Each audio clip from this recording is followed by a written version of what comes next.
रामचरितमानस में लिखा कि जहां अवध वहां राम निवास, जहां संत वहां तीरथ राजू। एक बात। दूसरा बात क्या लिखा कि एक घड़ी आधो में पुण्यान, तुलसी संगत साधु के हरहु रोटियां बराबर। दूसरा बात। तीसरा बात उन्होंने लिखा कि कहु भगति पथ कवन प्रयासा, जोग जप तप व्रत उपवासा। यह उत्तरकांड में बाबा तुलसी ने लिखा, समस्त विद्वानों को कहा कि एक बार आप रामचरितमानस पढ़ के तो देखिए। लेकिन पढ़ेंगे उसमें दिखाई पड़ेगा कब? जब गुरु के द्वारा ज्ञान मिला होगा तब दिखाई पड़ेगा। इस दो आंख से पढ़िएगा तो दिखाई नहीं पड़ेगा। तुलसीबा ने कहा कि कहा हूं भगत पथ माने रास्ता। कहो कि भक्ति करने के लिए न जग की आवश्यकता है, न यज्ञ की आवश्यकता है, न पूजा की आवश्यकता है, न पाठ की आवश्यकता है, न उपवास की आवश्यकता है, न कर्मकांड की आवश्यकता है। तुलसीबा ने लिखा रामचरितमानस के अंदर, कहूं भगति पथ कवन प्रयासा, जोग न जप तप व्रत उपवासा। कहा कि उपवास भी करने की आवश्यकता नहीं है। और सबसे बड़ी बात है कि उपवास लोग करते तो हैं, लेकिन उपवास का मतलब नहीं समझते हैं कि उपवास है क्या, उपवास कहते किसे हैं, उपवास कैसे करना चाहिए। तो तुलसी बाबा ने कहा उपवास, उप माने नजदीक, वास माने बैठना, अपने ईश्वर के पास बैठकर तन मन धन से ध्यान लगाकर उनको स्मरण करना ही उपवास है। हम भर दिन सहले दाना पानी नहीं खाए, यह उपवास नहीं होता है। ये रामचरितमानस की बात है। उप माने नजदीक। जैसे अभी हमारे मुख्यमंत्री नीतीश कुमार जी हुए हैं, तो उनके दो उप मुख्यमंत्री हुए हैं, तारकेश्वर जी और रेणु देवी जी। तो नीतीश के पास कौन बैठेंगे? जो उनके नजदीकी होगा, अर्थात तो उप मुख्यमंत्री होगा। तो उपवास का मतलब होता है उप माने नजदीक, वास माने बैठना। अपने गुरु अपने इष्ट के पास बैठकर उसे वंदना करना चाहिए, उसे स्तुति करना चाहिए, और मन से वचन से कर्म से उनको ध्यान करना चाहिए। यही तो उपवास है। अब हर दिन नहीं खाइए, उपवास नहीं है। मैं पूरे रामचरितमानस की बात करता हूं। पूरे रामचरितमानस में यदि लिखा हो यज्ञ करना, जप करना, तप करना, व्रत करना, नेम करना, चार करना, उपवास करना, तो मैं ऐसे व्यक्ति से आग्रह करता हूं, प्रणाम दंडवत करता हूं कि कृपया आज सत्संग में आवे और सत्संग करें और संज्ञा का समाधान करा लें। आज को जो कार्यक्रम है, ललन जी के द्वारा जो कार्यक्रम हो रहा है, इनकी जो जीवन साथी थी संत थी। तो गरुड़ पुराण एक किताब है जो मैं लाया हूं। जिन भाइयों को शंका हो, गरुड़ पुराण आप देख सकते हैं। गरुड़ पुराण कहता क्या है? तो गरुड़ पुराण के अध्याय 10 श्लोक नंबर 101 से 107 नोट कर लीजिए आप लोग। आप लोग कॉपी कलम, जहां इस ध्वनि विस्तारक यंत्र से आवाज आ रही है, आप अवश्य ही नोट कर लें उस पेज नंबर को, उस मंत्र नंबर को। और अध्याय नंबर 10 गरुड़ पुराण में लिखा है, गरुड़ जी से प्रश्न हो रहा है कि 4 प्रकार की सन्यासी हैं, इन्हें क्या करना चाहिए? तो हंस, परमहंस, कुटिचक, बौद्धक, इन 4 प्रकार की सन्यासियों की यदि मृत्यु हो जाए तो गरुड़ पुराण के मुताबिक, कबीर साहब के मुताबिक नहीं, इस पर सदगुरु कबीर साहब का कोई हस्तक्षेप नहीं है, यह गरुड़ पुराण की बात है। जिस गरुड़ पुराण के अंदर तमाम हिंदू धर्म का संचालन हो रहा है, यह कानून की किताब है। इसी कानून की किताब से पूरे देश में हिंदू धर्म मानने वाले लोग इसके द्वारा कर्मकांड कराते हैं। इस किताब में लिखा गरुड़ पुराण अध्याय 10 101 से 107 अवश्य देखे भाइयों, और कॉपी किताब निकालकर उसे नोट कर लीजिए। शंका हो तो देख लीजिए, उससे भी नहीं मिले तो मेरे पास आइए हम किताब लेकर आए हुए हैं, गरुड़ पुराण किताब। गरुड़ पुराण किताब के मुताबिक आज ललन जी खहुरा निवासी ये कार्यक्रम करवाते हैं। बहुत सारे लोग विरोधाभास भी किए हैं कि ललन जी गलत कार्य करवाते हैं। तो आप लोग बता दें गरुड़ पुराण के मुताबिक यह कार्यक्रम गलत है कि सही है? कोई सज्जन व्यक्ति, विद्वान लोग, विद्वत समाज बता दे कि यह गलत कार्य है, तो मैं ललन जी को जुर्माना करूंगा, पनिशमेंट दूंगा उनको। इसलिए मैं आग्रह करता हूं तमाम ग्रामवासियों से।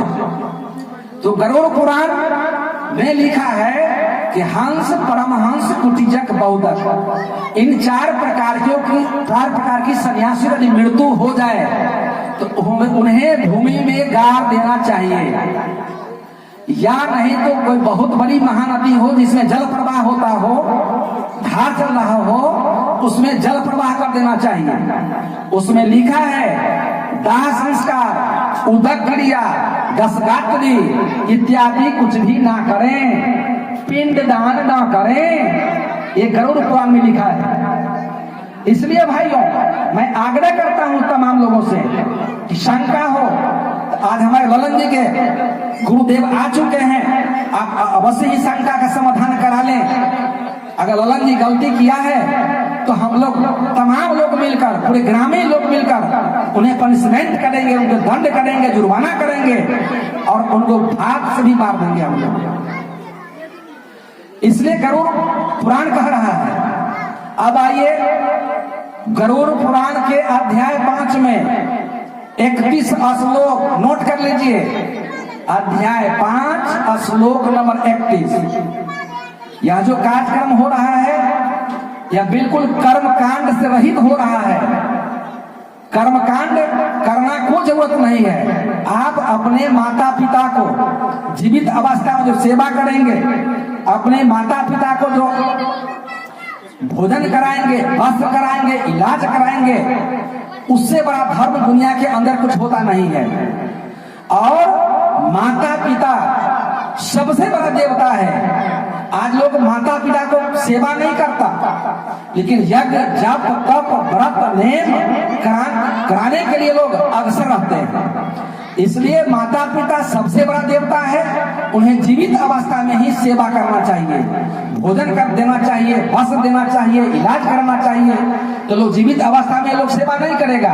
और जब माँ पिताजी मर जाते हैं तो रसमादरी का भोज करते हैं, रसगुल्ला का भोज करते हैं, मिठाई का भोज करते हैं। आपने जो किया ये पैसा आपने सिखाया है, उससे मृतक आत्मा को कोई फायदा नहीं होने वाला है।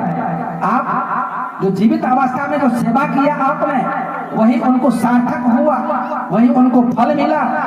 बाकी जो कार्यक्रम आप कर रहे हैं यह समाज का दिखावा है। और हमने जिसको खाया है ये पैसा सुधार रहे हैं, इससे मृतक आत्मा को फायदा नहीं होने वाला है। इसलिए भाइयों कबीर साहब ने कहा, संतो जीवत ही करु आशा, संतो जीवत ही करु आशा। सब कहते हैं कि आप जीते जी में उनको सेवा करें, जीते जी में उनको श्राद्ध कर दें। और जान लीजिए कि श्राद्ध का मतलब क्या होता है। श्राद्ध का मतलब होता है श्रद्धा। आपके पास जितना शक्ति है, श्रद्धा के मुताबिक अपने माता पिता को सेवा करिए, भोजन कराइए, वस्त्र पहनाइए, सुंदर सुंदर बिछावन दीजिए, दवा कराइए, यही श्राद्ध है। लेकिन मरने के बाद लोग श्राद्ध करते हैं, श्राद्ध कहीं होता नहीं है। इसलिए हमारे जो भगना लोग हैं, कन्हैया जी, राहुल जी, दीपक जी, जितेंद्र जी, कृष्ण कुमार, इस सारे भगना मिलकर अपने माँ को सेवा किया है।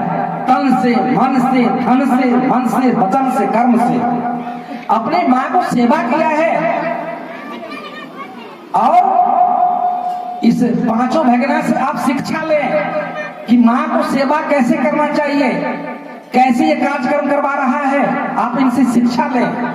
और जहां शंका हो तो संत गुरु से आकर मिले और समाधान करा ले। साहब कहते हैं संतो जीवत ही करू आशा, मुए मुक्ति गुरु कहे स्वार्थी झूठा दे विश्वासा।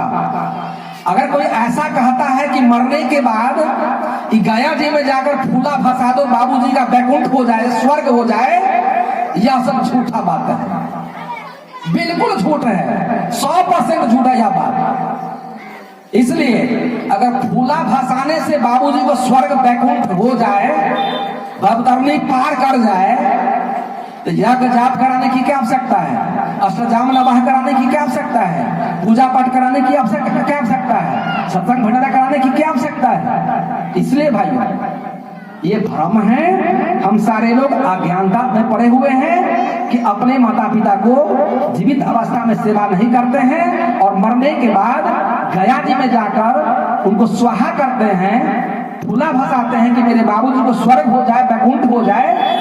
यह सब बिल्कुल झूठ है, 100% झूठ है। एक बार एक प्रोफेसर साहब के लड़का दरोगा था,